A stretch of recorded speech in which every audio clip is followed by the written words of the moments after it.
Үзэгчдээ мэндийг хүргэе. Үзэгч та бүхэн сайхан амарцгааж байна уу? Манай мэдээллийн хөтөлбөр эхлэж байна. Анхаарлаа хандуулна уу. За мөрөн сумын 4 замаас тэнхлэг дэлгүүрийн уулзвар хүртэлх 403 м хатуу хужилттай хар замын ажлыг энд байгаа зөвшөөрөлгүй гаражуудыг буулгасны дараа үргэлжлүүлэн хийх юм байна. За уг нь ажил эхлэхээс өмнө буулгуулах ёстой байсан ч нөхөх олгорын мөнгөний асуудлаас болоод өнөөдрийн хүртэл хойшилсан байна. Хөвсгөл зам компани орон нутгийн замын сангийн хөрөнгөөр мөрөн сумд 1.5 км хатуу училттай зам барихаар тендерт шалгарсан байна. За эдгээр энийг багтсан 4 замаас тэнхлэг дэлгүүрийн уулзвар хүртэлх 403 м замын ажил юм а. Энэ жил энэ ажлыг хийж дуусгахаар гэрээ хийсэн ч гүйцэтгэгч компаниас шалтгааллахгүй асуудлаас болоод 400 м замын ажил дутуу хийгдээд байна. За та бүхний харж байгаа замын тэнхлэгт орсон 5 гараж замын ажилд саад учруулад байгаа юм. За энэ гаражууд буулгагдах ёстой. За төслийн менежерийн баг захиргааны ерөнхий хуулийн дагуу гаражийн эзэдтэй сонсох ажиллагаа зохион байгуулж мөн үнэлгээ хийлгэжээ. За эдгээр 5 гаражийн 2 нь газрын зөвшөөрөлгүй юм байна. За зөвшөөрөлтөй гаражуудад хуулийн дагуу нөхөх олгор олгогдох ёстой юм байна. За аймгийн газрын харилцаа барилга хот байгуулалтын газраас гаражийг буулгах мэдээлэл гаргах ёстой ч нөхөх олгорын мөнгө шийдэгдээгүй учраас гараж буулгах ажил хойшлогдсоор байгаа гэлээ. За бид бол гараж буулгах асуудлыг бол ойрын үед бол шийдвэрлүүлэхээр бол ажиллаж байгаа. За энэ дээр бол мөрөн сумын стратеги тамгын газрын харилцаа барилга хотын газар мэргэжлийн хаалтын газраас гарсан ажлын хэсэг гарсан ба. Ажлын хэсэг ажиллаад явж байгаа боловч юунд дарагцж байгаагүй л нөх олгорын мөнгө шийдэгдээгүй байна гэдэг шалтгаанаар бол зогссон байгаа. За оршин суугчдаас бол албан ёсны өргөдөл гомдлууд бол ирсэн. Бас 20-30 тонны гарын үсгтээ өргөдөл гомдлцсаа дараа дээр ирсэн. За энэ хариуг бол өгсөн байгаа. За өмнөгээ хийгдлээ бүх хийгдэх ёстой ажлууд бол хууль журмын дагуу тодорхой цаг хугацааны дотор хийгдээд ингээ явж байна. За буулгах ажлыг бол хөрөнгө шийдэгдсэн нөхцөлд бол бид нар буулгах мэдээллүүдийг бол аль биесээр хөрвүүлэхэд бэлэн байгаа. За тэгэхээр энэ хатуу училттай замын технологийн дагуу үргэлж хучилттай байх ёстой байдаг юм байна. За гэтэл энэ гаражнуудаас болоод дундаа таслахаа үүсэж байгаа нь замын чанарт муугаар нөлөөлнө гэдгийг гүйцэтгэгч компани хэлж байсан. За энэ гаражуудыг буулгасан ч энэ бидний энэ зогсож байгаагаас тэр хүртэлх 40 м энэ замын ажил энэ жилдээ хийгдэхгүй гэдгийг хэлж байгаа маа. Тэнд чинь 2 машин зөрөх зайгүй байгаа юм чинь. За өвлийн улиралд бол халтаргаа гулгаа үүслэхэд тэнд бол осол аваар гарах эрсдэл маш их байгаа шээ. Тэгэхээр тэрийг бодсон ч гэсэн энэ айдууд бол яаралтаа энэ гаражуудаа буулгах шаардлагатай болоод шүү дээ. Тэгэхээр энэ гаражийн эзэд бол ойлгож байгаа гэж бид нар бодож байгаа. Гаражийн эзэд бол бас ингээд энэ бүтээн байгуулалтын ажлыг ингээд зогсоогоод энэ ард иргэдийг чирэгдүүлээд осол аваар үүсгээд юм уу тэнд хүмүүний амь нас эрсдүүл хэн хариуцах уу гэдэг асуудал гарч ирнэ. Тэгэхээр энэ гаражийн эзэд бол энийг бид нар ойлгож байгаа гэж бодож байгаа. Ер нь бол оршин суугчд бол энэ яг шинэ шаардлагыг бас тавьж байгаа. Бид нар бол гаражийн эзэдтэй бол одоогийн байдлаар 4 удаагийн уулзалтыг зохион байгуулсан байна. Энийг бол ойлгуулсан. Ер нь бол ингээд гараж болгоог нөхцөлд бол ингээд зам дундаа тасах нэ. Энэс өөр бол гарцгүй болж байна гэдгийг бол аль биесээр бол мэдэгдсэн. Тэгэхээр эдгээр иргэд маань бас энийг бас мэдж байгаа болоо гэж би бодож байна. За зөвшөөрөлтөй нэг гараж газар эзэмших эрх инженерийн дид бүтцтэйгээ 15 сая төгрөгөөр үнэлэгдсэн байна. За энэ үнэлгээ энэ хിവэрэ байх уу, багасах уу гэдгийг засаг даргын зөвлөлийн хурлаар оруулж эцэслэн шийднэ гэдгийг хэлж байна. За нэг хүний эрх ашигаас болж нийтийн эрх ашиг хөндөгдөж байгаагийн бас нэг жишээ энэ юм а. За аймгийн хэмжээнд сүүлийн жилүүдэд улсын болон орон нутгийн төсвийн хөрөнгөөр хийгдэж байгаа барилга байгууламжийн чанарын асуудал их яригдж байгаа. За үүний нэг нь Алан Эрдэнэ сумын соёл спортын цогцлбор төвийн барилга юм. За энэ төв чанар муу баригдсанаас гадна маш хүйтэн байдаг нь ажил үйлчилгээ явуулахад хүндрэлтэй байдаг гэж байна. За гүйцэтгэгч компанид олон удаа хийлж хүсэлт тавьсан ч байдал хэвээр байгаа юм байна. Улсын төсвийн хөрөнгө оруулалтаар Алан Эрдэнэ сумын иргэдэд соёл спортыг хөгжүүлэх үүднээс тэр бом төгрөгөөр цогцлбор барьсан нь энэ юм а. Гэтэл цогцлборын барилга анханасаа стандартын бус баригдаж, спорт заланд уралдаан тэмцээн явуулах боломжгүй. Шал хаан тааз стандартын бус зориулалтаар баригдсан байгааг үзэгч та бүхэн харж байна. За шалны асуудал байна, гэрэл төлгийн асуудал байна, халаалтын асуудал бол хүндрэлтэй, бэрхшээлтэй байна. Хүүхд багшуудыг сургаж хүмүүжүүлэхэд бол хамгийн хүндрэлтэй асуудал үйл ажиллагаа бол энэ дээр зогсчод бид нэр гасчаад. Цогцлборыг барьсан компаниуд бол стандартын бус барьсан гэж ойлгож байгаа юм шүү. За энийг бол Тэмээ хувьцаат компани цэрийн захиралтай хувьцаат компани барьж ашиглалтанд оруулсан. Энэ ажлыг би 16 оны 3 сард аваад Хөвсгөл аймгийн хэмжээндх мэргэжлийн хаалтын байгууллага дотоод хяналтын шалгалт аудад барилга хот байгуулалтын газар аймгийн засваргын ажлын хэсгүүч хүртэл гараад энэ асуудлыг хариу арга хэмжээ авч чадаагүй өдөө хүрсэн. Тэгэхээр 2014 онд ашиглалтанд орсон гэж байгаа. Тэрнээс хойш одоо энд ер нь уралдаан тэмцээн ер нь зохион байгуулагдчихсэн уу ер нь? Уралдаан тэмцээн зохион байгуулагдж байсан. Гэхдээ асуудал маш хүнд. Өвлийн цагт маш хүүтрэлтэй, хүүтэн даарсан байдалтай уралдаан тэмцээн зохион байгуулдаг. Сумдаа ганц спортын үйл ажиллагаа явуулдаг цогцлол нь энэ иймэрхүү байдалтай байна. Бид нь бол хүндрэлтэй байна. За хэдийгээр соёл спортын том цогцлбор төвтэй болсон ч энэ мэд хүндрэлтэй асуудлаас болоод урлагийн арга хэмжээгээ хуучин зай багтаа зааландаа зохион байгуулж байгаа юм байна. За усны хайлга боо хийгдсэн гэж бид нарт бос хийгдсэн гэж ярьдаг.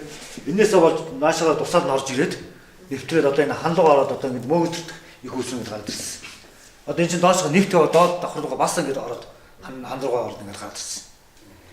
Тэгээс шалман хүнд ирдэг их доотлын байна. За дээврийн хөдөлгөөн бас дээврээсээ ус гоожод тусаал нь орж ирээд. Сэлхамд зүудсэн бид нар.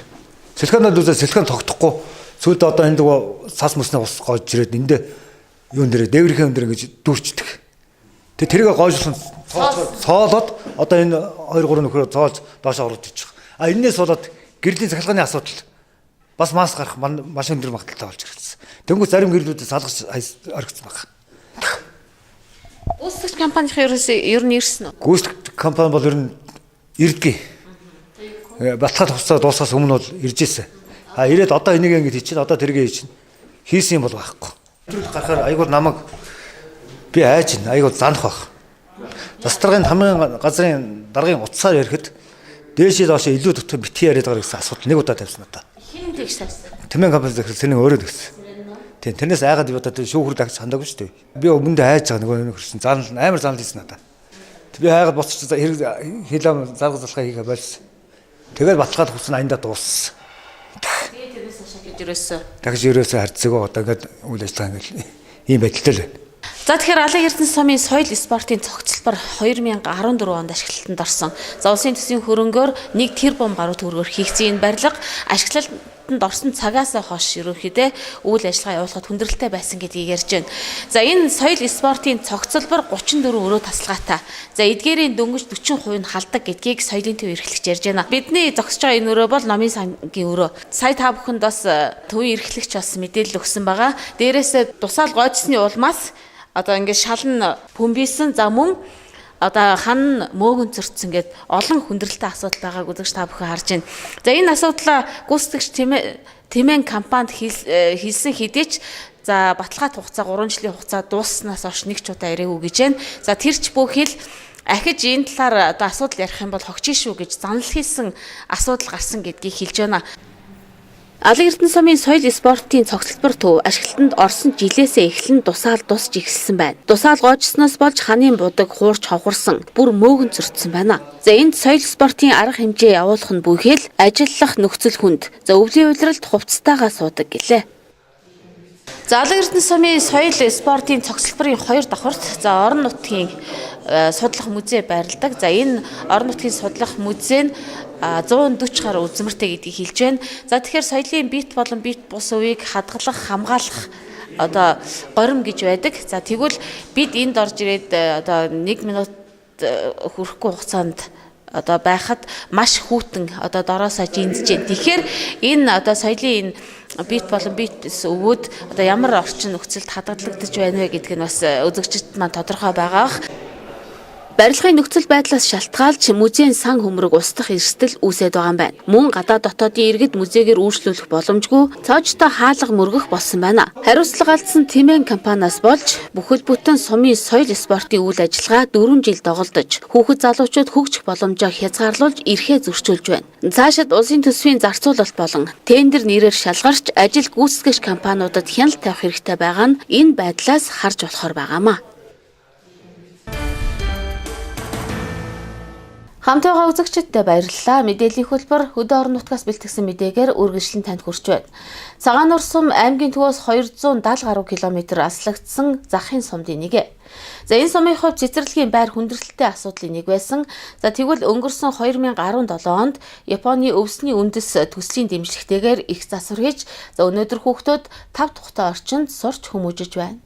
Цагаан нур сумын хүүхдийн цэцэрлэг өнгөрсөн 2017 оны хүртэл 1993 онд аж ахуйн аргаар баригдсан байранд үйл ажиллагаа явуулж байсан байна. За сүүлийн жилүүдэд барилгын чанар муудаж, хүйтэн болсон. За өрөө таслахаа бүрт гал түлсэн ч халдаггүйгээд олон хүндрэлтэй асуудал байсан. За харин 2017 онд Японы элчин сайдын яамд хөсөлт хүргүүлснээр 240 сая төгрөгийн их засвар хийгдсэн байна. За ингэснээр хүүхдүүд тав тухтай орчинд сурч хүмүүжих бүрэн боломж бүрджээ.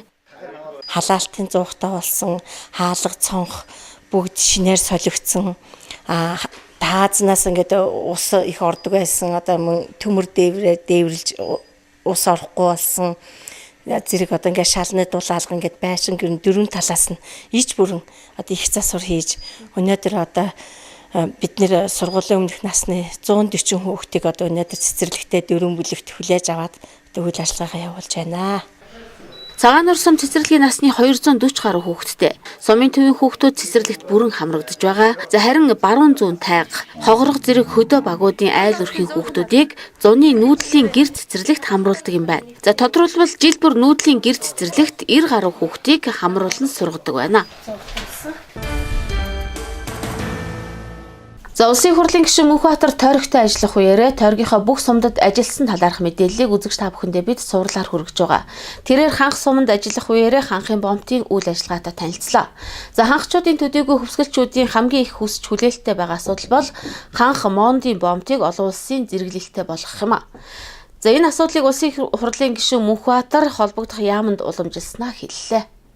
За ханх мондын бомбд хоёр улсын харилцан зорчих боломжтой бомбд. За Монгол улсад аялж жуулчлал хийж байгаа эргээд Оросын холбооны улсад зорчих. За мөн хөвсгөл нуураа үзэхээр ирсэн жуулчид байгаль нуур үзэх сонирхолтой байдаг. За байгаль нуурыг үзэж байгаа гадаадын жуулчид за мөн 3 дахь орныхон хөвсгөл нуурыг үзэх сонирхолтой байдаг. За үүнтэй холбогдуулан аялал жуулчлалын хөгжлийг дэмжих, за хилийн бүс нутгийн орлогыг нэмэгдүүлэх зорилгоор за энэ бомбтыг олон улсын зэрэглэлтэй болгох зайлшгүй шаардлагатай байгаамаа. Одоо энэ онд л ихэд чинь нийтдээ 37 мянган иргэн ханх мондын бомбоор зарцсан байна. За үүний 17 мянган бол одоо Оросын холбооны улсын иргэд байгаа. За 20 мянган бол Монгол улсын иргэд байна.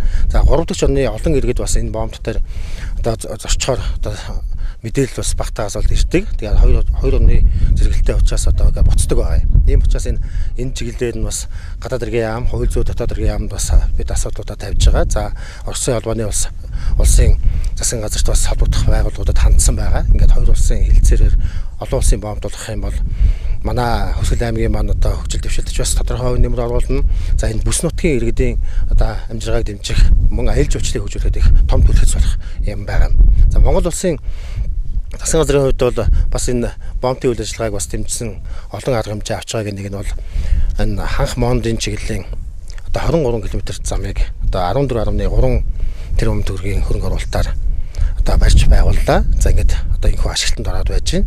За энэ зам бол аялал жуулчлалыг дэмжсэн. За одоо жуулчд маань ая тухтай зорчих, ханхын маань иргэд бас ая тухтай үйлчлүүлэх юм боломжийг бас бүрдүүлсэн ийм сайхан одоо зам, хөгжлийн зам одоо ашиглалтанд орж байгаад бас хурлын гишүүнийхээ хувьд бол бас одоо талархалтай байгаа гэдгийг хэлье. За улсын хурлын гишүүн Мөнхбаатар ханх суманд ажиллах үеэрээ ханхын бомбын үйл ажиллагаатай танилцлаа. За бомбын ажилтнуудтай уулзаж тулгамдж байгаа хүндрэлтэй асуудлуудыг сонсож зарим асуудлыг шийдэхээ амласан юм а.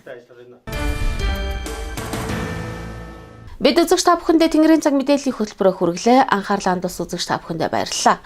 Бид мэдээллийг сурвалжийг 7038 84 41 дугаараар утсаар авах болно. Үзэгч та бүхэн сайхан амраарай баяр та.